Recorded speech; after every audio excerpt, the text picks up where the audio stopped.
is identity at the center. Welcome to the Identity at the Center podcast. I'm Jeff, and that's Jim. Hey, Jim. Hey, Jeff, how are you? Oh, not so bad. Yourself? Doing great. Well, mind if I start the show with a rant? All right, something's up. Yeah, go ahead. Rant away, man. This is your time. All right. My problem is with passwordless. That truly isn't passwordless. There's a damn password behind the scenes. And it's actually, this is like exactly why NIST said, don't make people change passwords every 3 or 4 months. Because when this stuff kind of props up and you haven't been using your password, what are you going to do? You're going to pick the simplest password. You're going to write it down and put it in like a notepad file somewhere so that on the off chance, once every 3 months where it says, hey, you set up, I don't recognize this device. We're going to play it safe. Put in your password. I don't remember my password. First off, it was like 852 characters long with all kinds of different special characters. I don't remember. And then you go through the password reset, and then every time you type in the password, for some reason it doesn't match the policy. Oh, sorry, that wasn't 862 characters long, or maybe it looks like a word and our smart software picked it up. We're going to prevent. Then after 3 tries, oh, sorry, you must be some kind of scammer. Start over, call the help desk. Like, it's actually, if you're going to set up a process like that, it's worse than actually having passwords.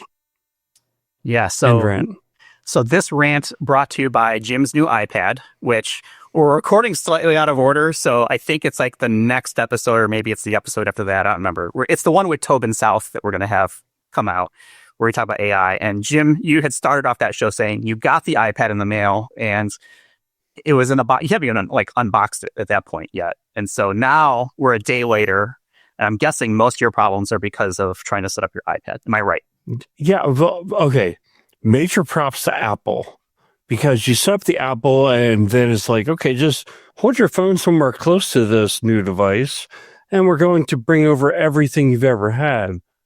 My God, that's like such a beautiful experience. Now, don't forget, if you ever have to set up your Apple ID and forget your password, I haven't done that in a long time, but my goodness, is that a nightmare. It's passwords, Jeff. Passwords are hell. They are. I mean, nobody likes them. This example you just gave is a perfect example of the pain that people go through whenever they get a new device. It's the same thing every time. I have a Bitwarden password wallet that has like 1,000 passwords in it. I don't even remember them anymore. I just automatically, my workflow is just, okay, create a passphrase, get it into Bitwarden, and then I'm never going to remember it, and then just use that going forward. So I don't know any of my passwords except for the one to get into Bitwarden. That's it. Yeah, well, I mean, I definitely can't lose that one, because I lose that, I'm screwed. Yeah, then you have access to nothing. It's like you don't exist. Death in the digital estate has just caught up with you.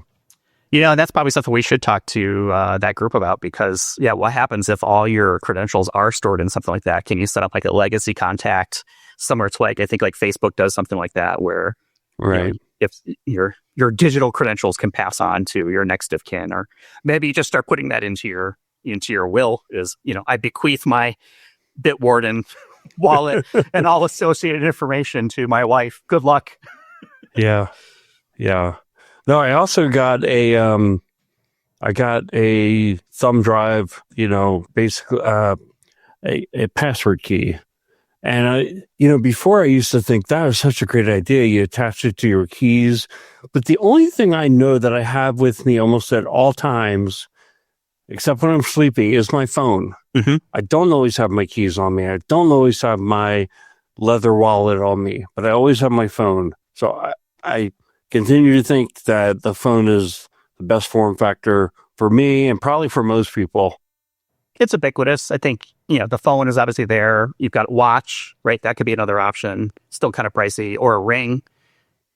There are a variety of things. I would love to see, more of like I don't know if it would be Apple, but a smart ring that actually has, some of those biometric authentication capabilities, rather than just measuring my heartbeat and, my terrible sleep was last night, because I was so excited to talk with our guest today about fraud. Well, then we should get into that. What do you think? Yeah, why don't we do it? Because if you've read the title of the show, which you probably did, we're going to talk about fraud reduction and the intelligence platforms along with it. So I want to welcome back to the show John Tolbert. He's the Director of Cybersecurity Research at KuppingerCole Analysts. So welcome back to the show, John. Thanks. Nice to be back. Good to talk to you guys again. So we were prepping the other day, and I was absolutely, and I don't use this word lightly, flabbergasted that it's been 4 years since we've had you on. We actually had you back on almost back to back, which kind of these days is kind of unheard of. It's November and December of 2021. We talked about customer or consumer identity and access management. We talked about fraud reduction. And here we are 4 short years later talking to you again around, again, fraud reduction, intelligence platforms. We did see each other in Berlin earlier this year at the KuppingerCole conference. That was kind of cool. So maybe that's why it felt like it was more recent. But man, we can't have another 4 years go by without a dose of John Tolbert on this show. I'm just going to say that right now. Sounds good to me. So why don't we catch up a little bit here? It's been 4 years. What's new? We already did your origin story, so I'll encourage people to kind of go back. But maybe you can kind of fill in this timeline gap in the identity at the center cinematic universe of 2021 to now. What have you been up to? Well, as the life of the analyst dictates, we do a lot of research, talk to a lot of customers, vendors, and look at what's new out there in the field, try to figure out what trends are worth reporting on, and just try to educate our readers. So I've covered a number of different subjects. Of course, I've been doing CIAM for going on 10 years now. Fraud reduction for at least 6 or 7, I think. But then I also have covered XDR, NDR, attack surface management, a bunch of different cybersecurity reports, as well as now we're keeping our eyes on things like NHIs and agentic AI and topics that are emerging. And, everybody wants to know, how can you secure these things? John, you just dropped alphabet soup on us. Okay. And by the way, that is okay because that's the industry we're in. Is you got an acronym for everything, but we do have some listeners who are newer to the space. So you mentioned CIAM. Let's start there. What is that and what makes that special? Well, I had been for the majority of the last 10 years sort of calling it customer/consumer. And also it can encompass citizen identity and access management. But, I'm working on that report actually today, the CIAM report, and I'm going to go back and call this one consumer because I'm really going to focus on B2C, business to consumer interactions. I'm doing a follow-up report to that early next year around B2B CIAM, which it's about business to business. Because, I think over the last couple of years, both the requirements that we see businesses leveraging on vendors have changed, and now the vendors are trying to meet all those requirements, and I think that's good. But they're diverging quite a bit, as you can imagine, because the use cases are different. Yeah, I'm glad we started there and I'm glad you pointed out the citizen angle, because I was going to say, what is CIAM, customer identity and access management? But that citizen angle is interesting as well.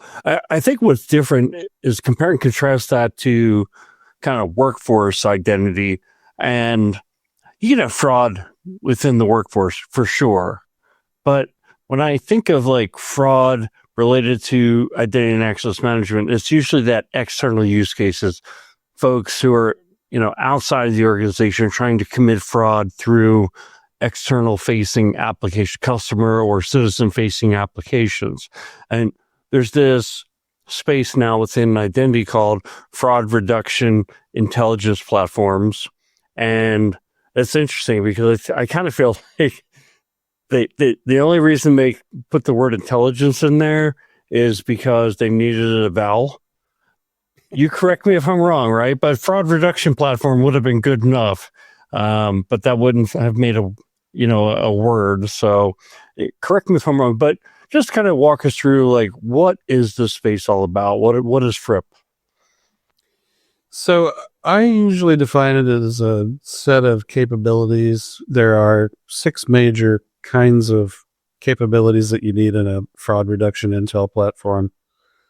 First off would be identity verification, which is something that we all know and love. Then device intelligence, knowing about the device that, let's say, a request or a login attempt is originating from. And there's a ton of information that's available on devices that usually gets pulled through SDKs, software development kits, or JavaScript. And that can be everything from like the device type. Maybe it has a specific device fingerprint, IP address, location information, device posture check. Can you tell whether or not has, let's say, an anti-malware program on it, or is it exhibiting signs of a malware infection? So all this intelligence can be evaluated by a FRIP. Then we have compromised credential intelligence. This is using information sources from the dark and deep web about whether or not a credential has been breached and made available out there, or maybe if you're using shared signals, you might be aware of an attempt to use a compromised credential, in the recent past, and then maybe that presents on your website and you'd like to raise the risk flag on that. Then we have user behavioral analysis, and that can get, pretty in depth depending on the platform you're looking at. You can look at transaction amounts, transaction history, locations where transactions may have originated. Is this sort of in line with other types of transactions the person has made in the past? So there's a lot of information that potentially could be evaluated by a fraud reduction intel platform just on the user behavioral analysis part. Then there's behavioral biometrics, which is, how you interact with your devices. Could be typing cadence or how you use a mouse on a desktop or laptop. And then how you hold and interact with your phone, touch screen pressure, and then bot detection and bot management. And behavioral biometrics generally inform bot detection, but there are also other methods for trying to figure out whether or not a session is being initiated and controlled by a bot. So I kind of feel like you talked about like the 6 different areas, and they're all kind of related, but all kind of different.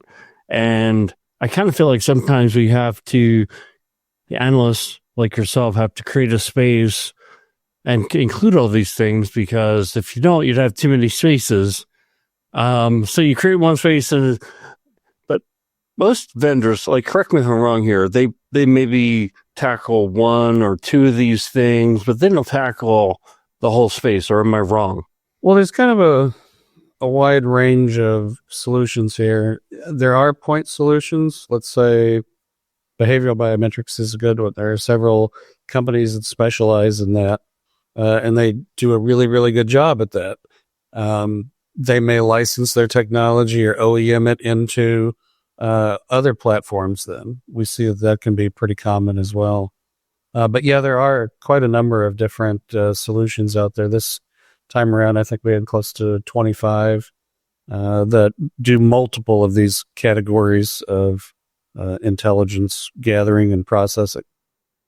You mentioned the identity verification, which we all know and love, is what you said. And I smirked when you said that, because actually I do feel like the space is getting better. When I say the word better, I'm thinking from a usability perspective. I've had some instances in the past where I went to use identity verification and couldn't be verified. And I'm like, what the heck? I'm me. Like, I'm not committing a fraud. Why is this saying it can't?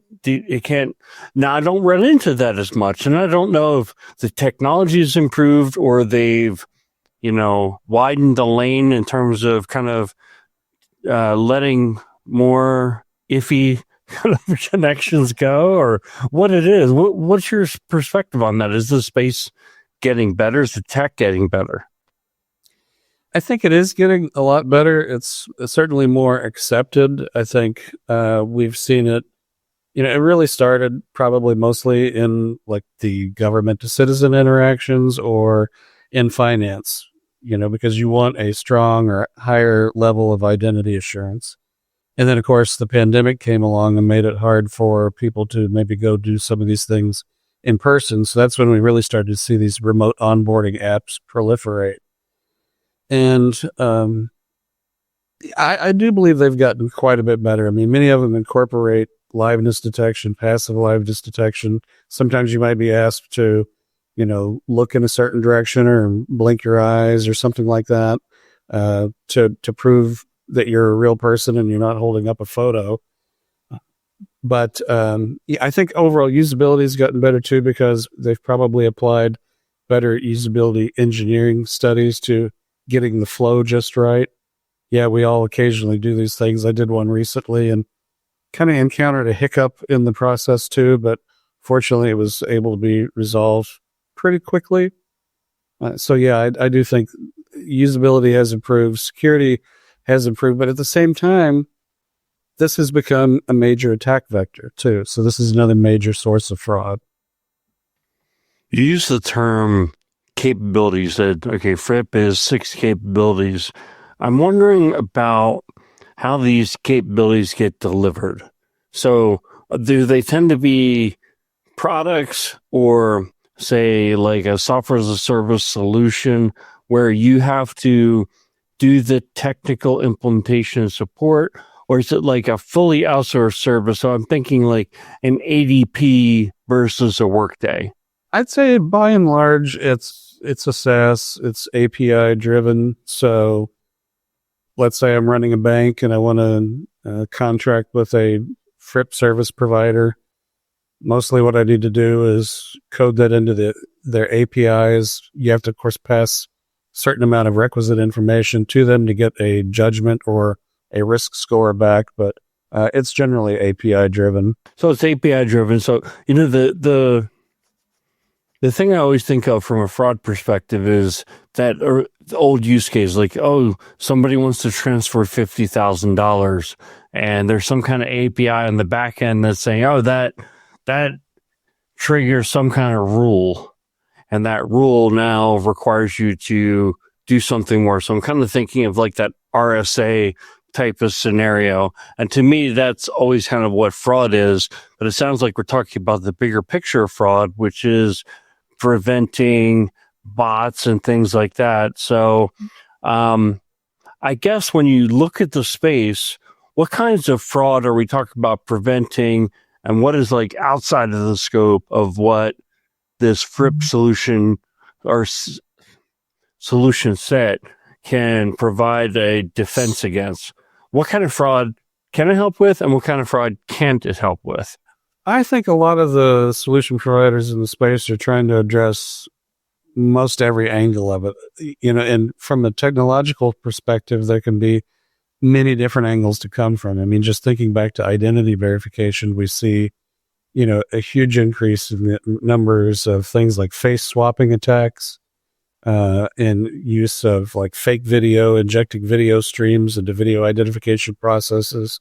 So, I mean, that's like a whole different kind of technology that you have to put into place, as opposed to if you're in the finance world and you need to do checking against sanctions lists and, for anti-money laundering regulatory compliance.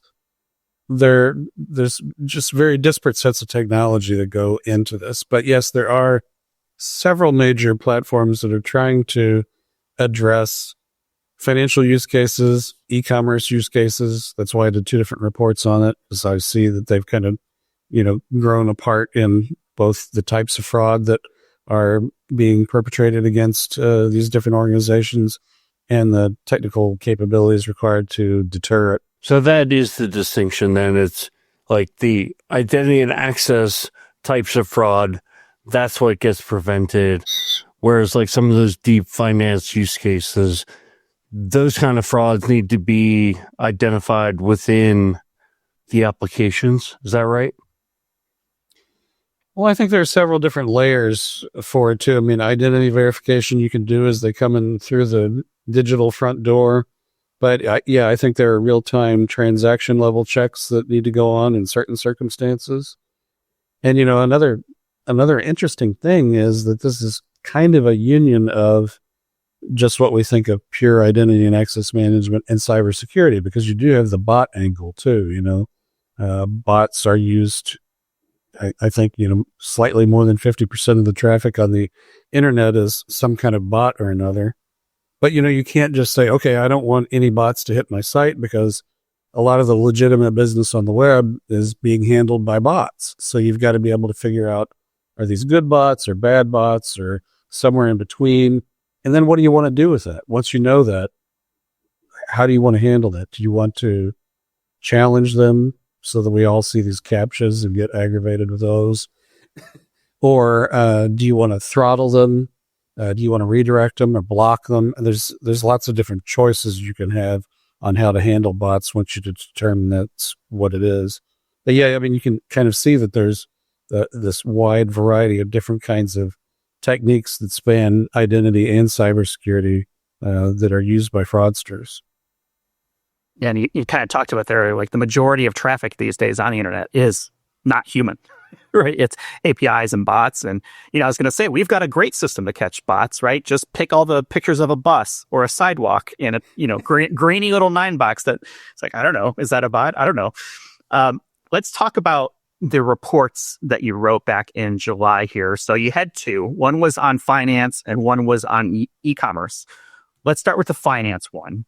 What are some of the trends or challenges that you saw that are sort of shaping the way that this FRIP space is evolving and maybe some of the way they're being used? Well, especially in the finance world, scams are make the headlines, and they're very problematic. Just talking with people, occasionally telling them what I might be working on. Everybody's got a story about a relative or a friend or somebody that they know that's been scammed out of a lot of money online. So I think on the finance side, now, depending on the jurisdictions in which you live and operate, some areas are putting much more responsibility on financial institutions for trying to help their customers stop these scams from happening. So that too takes some pretty complex technology in order to be able to detect that and then present options to the potential victim about whether or not they want to actually authorize a transaction. So scams, of course, are big news and a big problem, but you still see lots of ATO, account takeover attacks. And, they're just trying to get your account so that they can get money or something worth money. Now there's new account fraud, various forms of new account fraud, where, again, it could be like a presentation time attack where you try to use, let's say, the fraudster's picture to get access to a legitimate bank account or some other account.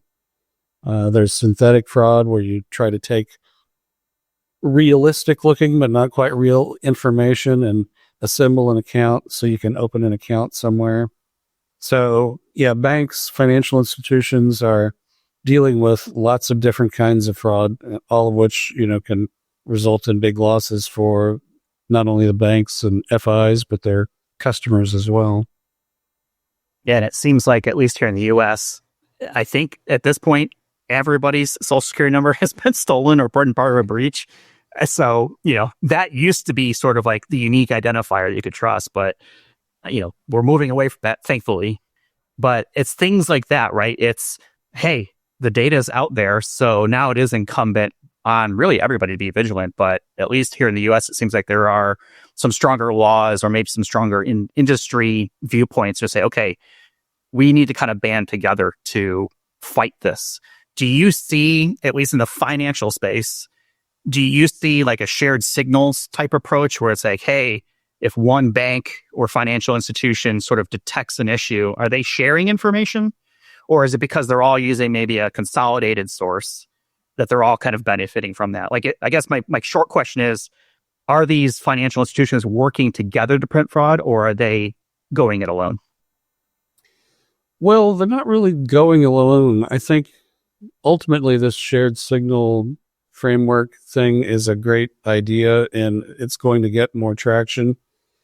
But one of the features of some of the leading fraud reduction intel platform vendors is that they aggregate information amongst their customer base and then share that, to help prevent attacks throughout their customer base. And yeah, there are quite a few that are heavily invested in the financial industry. So they are on a more limited scale sharing some of this information about fraudsters amongst themselves through their FRIP service provider.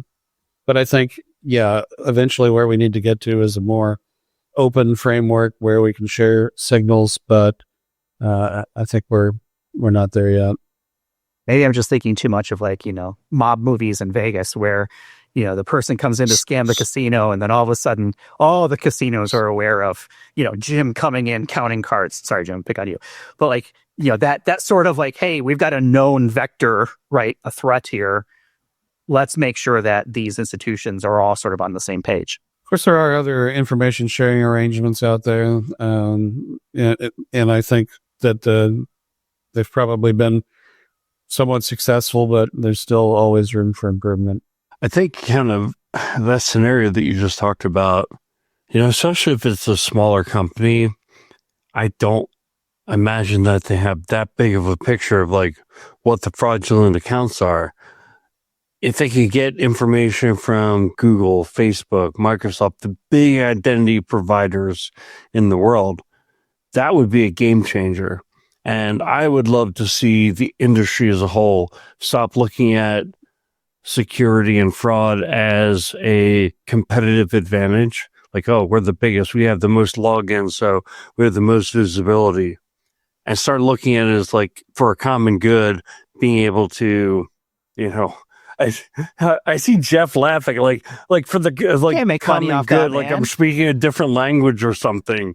I mean, you can't make money off that. So come on, I'm a capitalist, by the way, so I'm not trying to say that, but we have hospitals and we have, that's a real world example. But what I'm saying is even people in the identity industry, two identity leaders from competitors, two banks that compete with each other.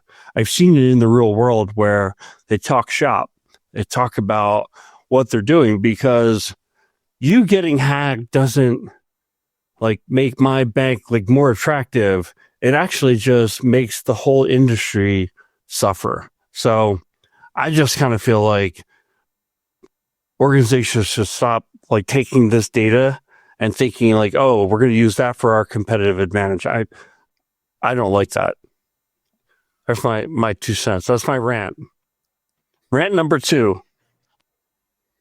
Well, thinking about banks, I know a lot of people in the banking industry talk about the reliance on still mainframe technology, COBOL written programs, and trying to figure out how to plug this kind of information in, I think, is challenging because each company is different. How they built their systems, they may use homegrown code, they may use core banking applications made by vendors from years ago. So how do you integrate the signals that you may be getting in an ideal world such that it can be of use at runtime? Well, it becomes a major rewrite of the way that authentication and risk calculation works within an organization, right? It's at that point, you kind of have to treat those as data sources, not as the system that is performing the risk check. So you end up in this, catch-22. It's okay, do I have this mainframe sitting in my basement and I don't have anyone who can maintain it, or I'm going to lose those people who can maintain it sooner, whether it's because they age out of the workforce, they die somewhere else, right? There's a whole bunch of different reasons. They're going to you have to start planning for that shift over. And so it's okay, when do we bite the bullet and say, guess what, guys? Time to modernize the way that we approach authentication. And as part of the authentication, that means risk. So how do we do things like identity verification? How do we take all the different signals within our own environment and from our external signals coming in to really modernize the way that we do this login so that, Jim doesn't have to have a nightmare scenario logging in right to his new device, right? Or me, if I forget my Bitword and password, and all of a sudden now I'm another person going through the unhappy path of I've got to call someone, and then that's where attacks also go after, right?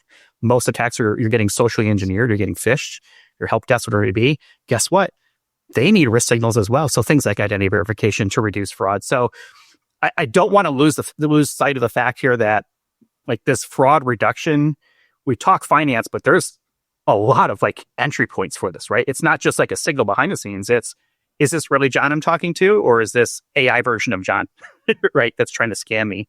That is also, I think, part of this equation. And I don't know if that's necessarily, it definitely is finance, but maybe it's also part of the e-commerce world where, maybe it's more consumer focused. And I know there was a second report that was written on that. And so my very long-winded question is, okay, so we went from one end on the finance, and now we're talking about sort of like the end user experience of fraud, and e-commerce companies, or at least companies that have an e-commerce component, also need to address that. So why write a second report? What's different about e-commerce that's like, okay, we need to focus on specifically this versus finance in general? Well, again, I think the use cases are quite different.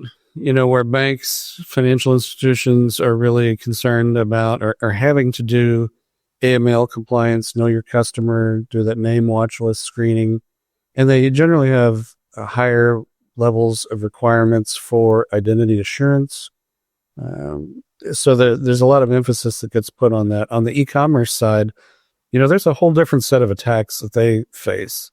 And just think about how we interact with online shopping services ourselves.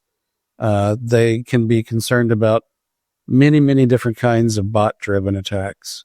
Think about ticket scalping bots, bots that go out and, try to download all the information that's available on a website.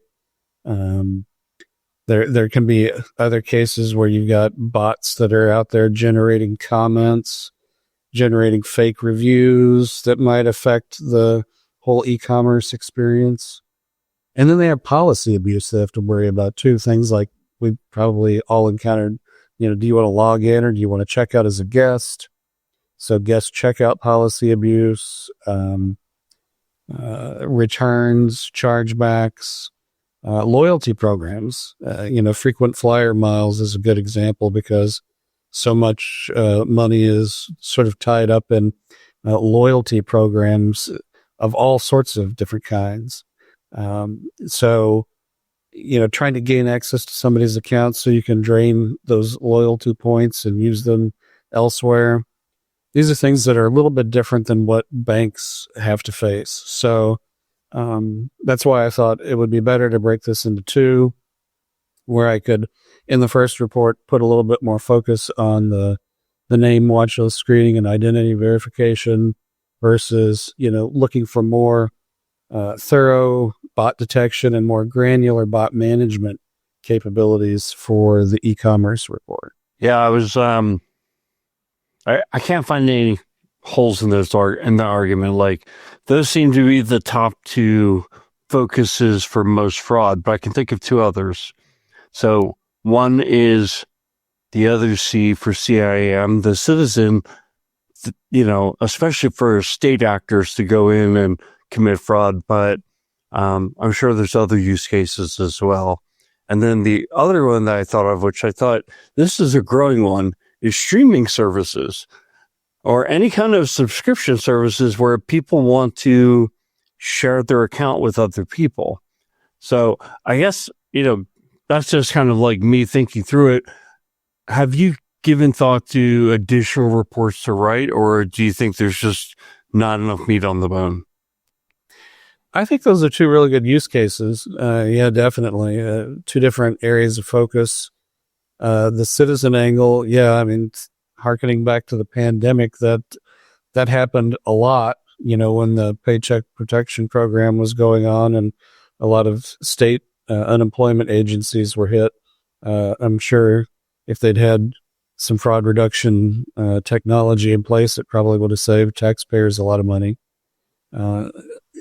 Many of these kinds of use cases can be addressed by well, in the case of like unemployment insurance, if you were using better identity verification. So a lot of the same vendors that appear in both reports probably would be able to help cases for like G2C, government to citizen interaction. And then the streaming services too. That's I do try to address that a bit on the e-commerce side. That's a very good and interesting point you make there about people who do try to share accounts, and then the streaming services who don't want you to do that with good reason. Yeah, and so I was, asking about, whether or not it was worthy of a paper, but another angle is just kind of like, it seems to me like there's some form of those 6 capabilities that almost every industry that is on the internet needs. And I'm kind of wondering also, when you're going through these capabilities, it seems to me there's like, I'll use the term poor man's version of a lot of those built into IDPs, for example, or, other CIAM technologies where it's like, is that really the decision that organizations need to make? Like, oh yeah, I'm buying this system to do my authentication. Is that good enough? Or am I good enough just to use their layer of fraud protection? Are you kind of looking at that when you're considering the e-commerce, or is it just looking at like what are the add-ons that you can get on top of your IDP? Mostly looking at what are the add-ons, because let's say you're an e-commerce vendor, you're going to be accepting logins from lots of different IDPs, and it's not just the login information or what the IDP knows about the person who registered their account with that IDP maybe many years ago, but what else do you know about that account right now? Going back to the streaming thing, that's where device intelligence comes into play. So what do you know about the device? Are they watching it on their phone? Are they are watching it on a smart TV or a set-top box? All those things have device IDs, and that can be part of the overall risk equation. Same thing was about how you present to a e-commerce site. Sure, you might log in with your regular email address. You've made an account there, but are you authenticating that yourself, or are you relying on the IDP to do the authentication? And what other information do you want to collect about that user at that particular transaction time that may not be available to the IDP? Yeah, I'm kind of wondering also, when it comes to these kind of investments, it always comes down to dollars and cents, right? And so maybe if you don't have the money or you can't make the business justification, buying an add-on isn't something that you even consider. But if you have enough money to add on, I think the answer I'm going to get is it depends. But John Tolbert, here's the $1 million question. Like, where do you put your money? What's the order of importance? Where do you get the biggest bang for your buck in terms of risk reduction and the different types of FRIP capabilities? Wow. I guess that's why you've got to know your own business. Understanding the threats that you've already faced, and where you think they're going to be coming from. I think across both finance and e-commerce and any others, 4 of the 6 are pretty commonplace, and you're going to need, some combination of those pretty much at all times. I guess I would say device intelligence is really, really important. User behavioral analysis. Because if you just do one without the others, then you're still leaving an awful lot of attack surface at that point. So knowing about compromised credential usage, if somebody's had their credentials leaked out on the dark web, that's certainly important. You'd certainly want to increase your risk score because of that.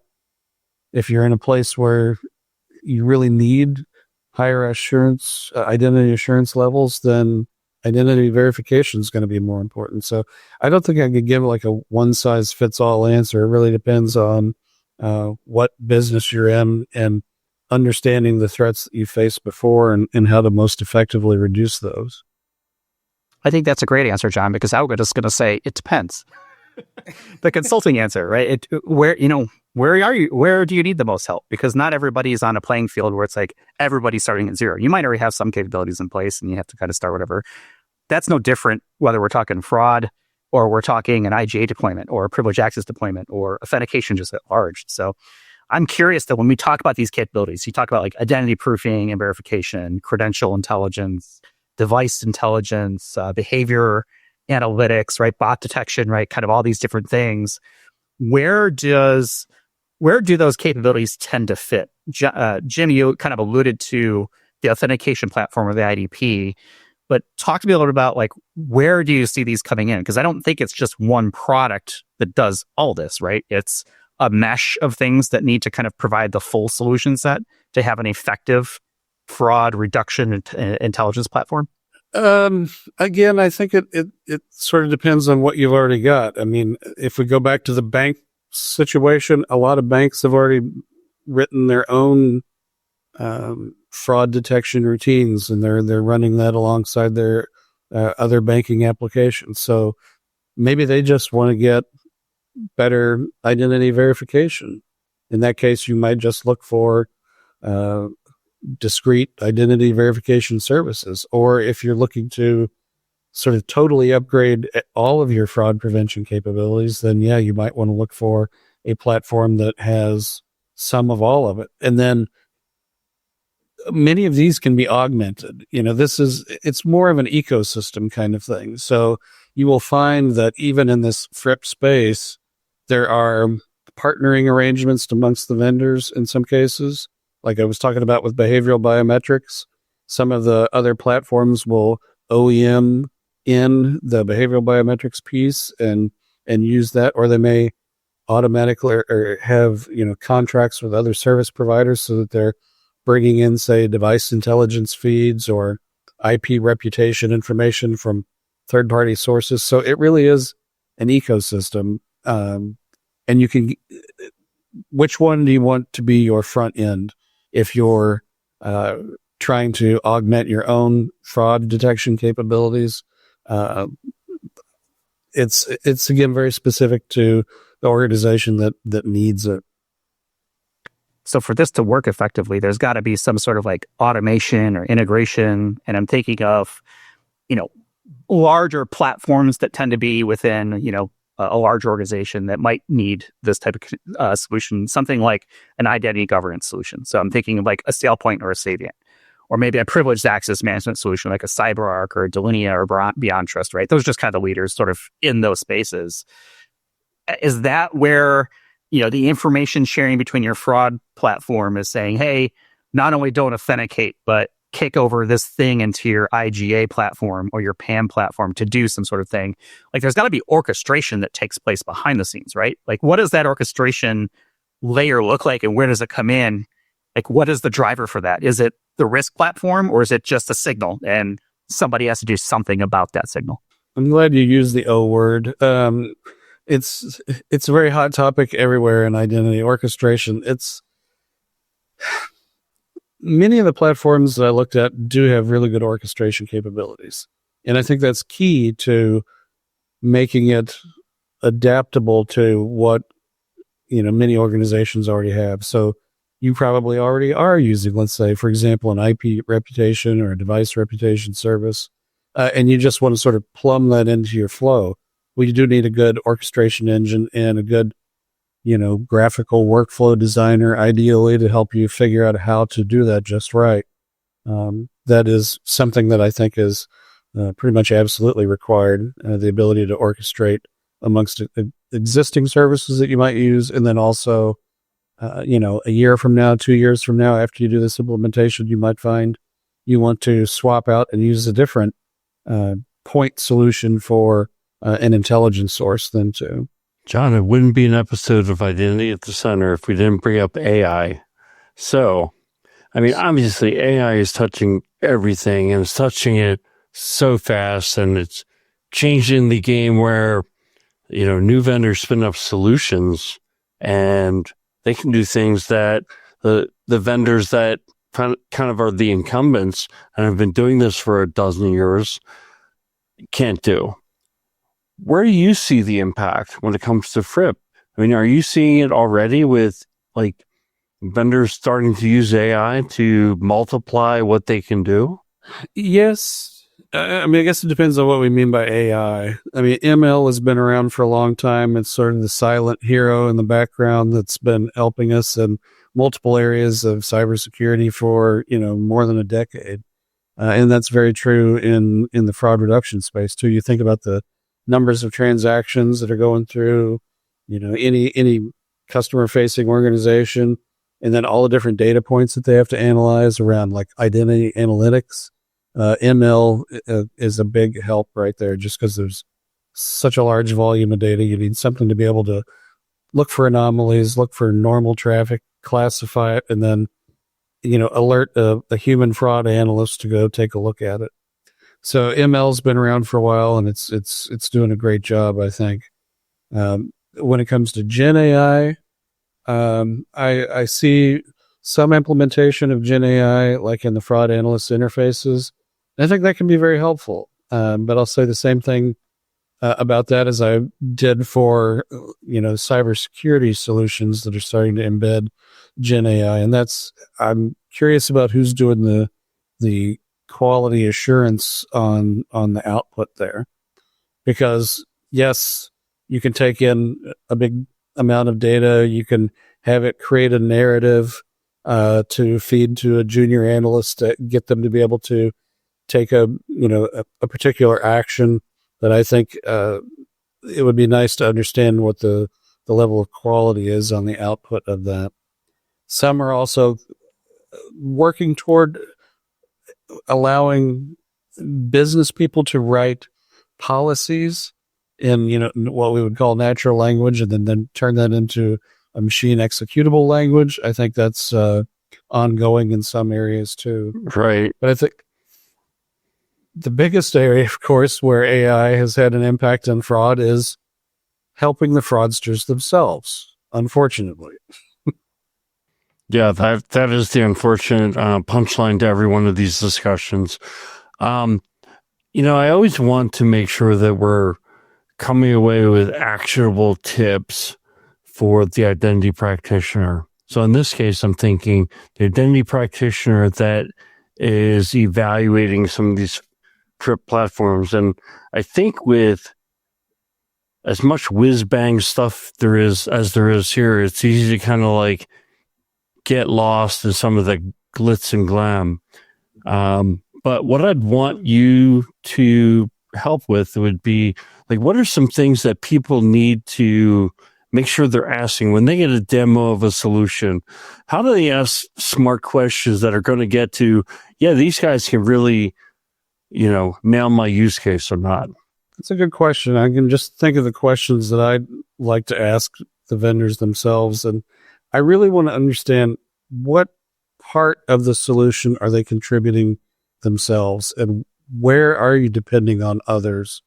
And this is bigger than, let's say, a use of open source code kind of question. But if your solution is depending on, let's say, a third party for behavioral biometrics, or some third party service that collates dark web intelligence, then I think having that information transparently presented is very useful for somebody that's looking to buy buy access to a platform. How do they have SDKs is another one. Many organizations are trending toward, going completely API driven, but there are lots of different SDK environments. And maybe if you're in an organization that's already built, let's say, a big, web presence, and you've got mobile apps that you're really proud of, and you're happy with the SDK environments, make sure that whatever you're looking for supports all of that. And then trying to get information about false positives is always very useful. Trying to get objective information about false positive rates, and what techniques do they use to help mitigate that. And in a few very rare cases, there are a couple of these vendors out there in the fraud reduction space that offer things like warranties or chargeback guarantees. So if that's important to your organization, I'd say ask about that because it can save you money in the long run. I don't want to get into the financial implications of a chargeback, but hopefully it's not something where it's like, okay, it's a nickel per check. We will refund you that nickel that said that this transaction of $5 million was a flow enough risk that you could ignore it. I'm going to assume that there is some better contract structure around that. Most likely, yeah. Well, John, it's been a great conversation. I want to wrap things up with a little bit of music talk here. So we were talking yesterday as we were kind of getting prepped up for this, and you mentioned you've been to a couple concerts recently. And one of the things that I want to find out from each of you is what is a musical act, band, performance, artist, whatever you want to call it, right, that you have not seen yet in person, but you would absolutely go out of your way. Like it's your Mount Rushmore of this is the person that I want to see, or band or group or whatever. Like what do you most want to see? Well, what I would have liked to have seen would be Pink Floyd. I've seen Brit Floyd a number of times and Aussie Floyd a number of times, and they do a great job. But I think it would have been nice to see the real Pink Floyd at least once. So why Pink Floyd? Is it the Dark Side of the Moon, or is it you just celebrate their entire catalog and you just want to be part of it? Oh, I think I like it all. Yeah, I like it all from the early days through the Gilmore only era,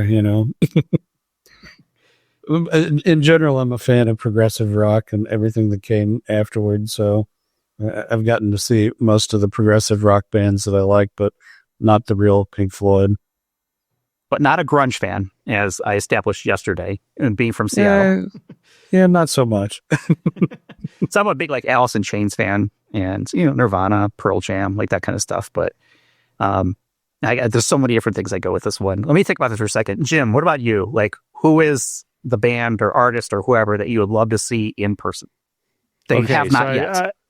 I feel like I have to comment on Pink Floyd because Pink Floyd, like Dark Side of the Moon, is such an epic album. And I listened to it the other day. It's like, if you get into a long drive in your car, just tell Siri, play Dark Side of the Moon album.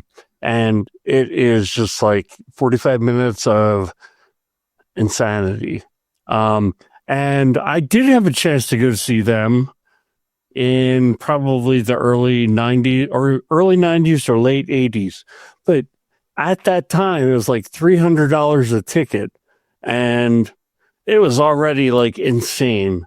And, they were known for putting on a huge show with like laser lights and everything. All the stuff they used to do at concerts that was like so cool. And you look back at it now versus what they have at concerts today. And it's like a joke. It looks like you're watching your grandparents' TV or something. So, okay. So part two of what I wanted to say. So there were two bands that I really wanted to see. I'll never get to see now. And I should have just pulled the trigger when I had the opportunity. Grateful Dead with Jerry Garcia. So I wanted to see them actually the summer that he passed away. And I didn't have tickets or anything, but that's like 94-ish, 95. And then Nirvana, right before Kurt Cobain passed away. He actually did Lollapalooza #1. I went to Lollapalooza #2. Or not, was it Lollapalooza? I think so, yeah. Lollapalooza. Anyway, I didn't get to see Nirvana or... I've gone to a lot of concerts, hundreds of concerts. So I've got two that... Now this is part 3. This is the direct answer to your question. So one that will probably everybody can understand would be Metallica. I miss going to a real deal Metallica concert, but I would still go to see them. I still pay the $300 to go see them live, even though I know it wouldn't be prime Metallica. And then a current act, which I very well could easily get to, is Post Malone. But it's like one of those things, that's why I didn't go to see Nirvana, was like, oh, I'll definitely get to see them. I'll just wait till next summer. Next summer might never come. So you can just watch on YouTube. Well, I've got that for life, man. I can see Jerry Garcia on YouTube all the time, all day long. So this was a chance to make John jealous because you saw Pink Floyd live. I've seen Metallica at least twice live. So now I can make you jealous. And they put on a great show. I saw them in early 2000s, late 90s, I think. It was the Load Reload album tour that they were on. So it was great. Saw them at the Rosemont Horizon in Chicago. Now it's called like Allstate Arena or something like that. And I saw them at Lollapalooza when they did that. I think it was like 97. So I've seen them live a couple times. A band that I have not seen that I would love to see, but it's probably too late, and I would like to see them maybe a decade ago, is Megadeth. I'm a huge Dave Mustaine fan, and I think the guy's just a brilliant guitarist. And I would love to see prime Dave Mustaine out there just wailing, baby. That's what I want to see and hear. And now I'm going to listen to Megadeth after I'm done while I, work on editing this show. That was, another one that I could have gone to see in the 80s was Rolling Stones. Like way past their prime. The funny thing was, they were touring as of like within the past decade, I think. It's like just a few years ago. Yeah. Definitely you missed time. Well, now you've got you can watch the AI version of it. There's the holograms that people are doing now for some of these shows. Like, it's an interesting world we're living in now from a technology standpoint where we have recordings, right? Audio. Now we got beta recordings, and now we're sort of in this next generation of like, yeah, what's stopping somebody from making a virtual version of any of these acts and doing something brand new with it? I think that's part of the battle, right? That a lot of like artists are having right now is how is their name, likeness, and content going to be used in the future after they've moved on. Have we ever asked, and maybe we'll just do it real quick, what's the first concert you went to? First concert for me was Offspring, 1994, the Smash album at the Aragon Brawl Room, downtown Chicago. What about you, Jim? Harry Chapin. My parents took me when I was a little kid. Okay, well, that explains a lot. Yeah. What do you think, John? What's your first concert? First concert was Yes, and I wound up seeing them about 30 times altogether over the last definitely 30 a Yes years. fan. Yeah, definitely. Yeah, I'll never forget that first concert. It's such a great, memory, I think, for everybody, right? No matter who you go to kind of go and see. Maybe, Jim, I don't know about you, maybe. I don't know if you're a fan. No, it was a great experience. And I'm like, what's that smell? Never mind, Jim. Never mind. Don't worry about that, little Jimmy. All right, let's go ahead and wrap it up this week. John, thank you so much for coming back. Looking forward to see you in Berlin in 2026, hopefully at the European Identity and Cloud Conference. Right now, Jim and I are planning to be there. Hopefully, you'll come back sooner than in 4 years. Maybe as you put out some new research and things like that, you'll come back and kind of update us so we can, tease people to go out and get the report and kind of, see what's in that big brain of yours that you're willing to share with the internet at large. Okay. I'll have a link in our show notes for people to connect with you on LinkedIn. I'll have links to both reports, the e-commerce and the finance version of the Fraud Reduction Intelligence Platform report from KuppingerCole. And then for Jim and I, connect with us on LinkedIn. Like and subscribe, do all that stuff for us. That helps us out, grow the channel, get great guests like John and others to join us and spread the gospel of IAM and identity at the center. So with that, we'll go ahead and leave it for this week. Thanks everyone for watching and or listening, and we'll talk with y'all in the next one. You've been listening to Identity at the Center. We hope you've enjoyed the show. Make sure to like, rate, and review. And we'll be back soon. But in the meantime, hit the website at identityatthecenter.com. See you next time on Identity at the Center.